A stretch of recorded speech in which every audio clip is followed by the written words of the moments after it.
আজকে তোমাদের সাথে শেয়ার করব সিম টমেটোর একটা দারুণ কম্বিনেশন। তো চলো শুরু করা যাক। প্রথমেই নিয়ে নিয়েছি আমি কয়েকটা সিম, সেগুলোকে দুদিকটা ভালো করে কেটে নিচ্ছি। আর সিমের গায়ে একটা সরু সুতো আঁচের মতন আছে, সেগুলোকে ভালো করে ছাড়িয়ে নিচ্ছি। এরপর নিয়েছি কয়েক কোয়া রসুন, আর নিয়েছি একটা পেঁয়াজ, একটা গোটা টমেটো, আর কয়েকটা শুকনো লঙ্কা।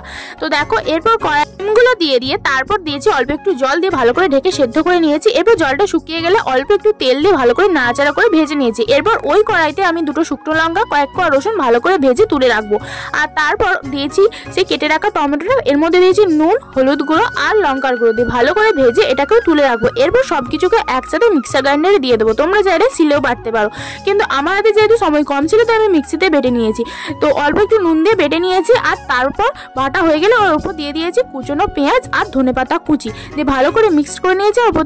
ওপর থেকে দিয়ে দিতে হবে একটু সরষের তেল, তাহলেই রেডি হয়ে যাবে শিম টমেটোর কম্বিনেশন। বিশ্বাস করো, রেসিপিটা খুব সুন্দর হয়েছিল। তোমরা অবশ্যই একবার ট্রাই করে দেখো বাড়িতে।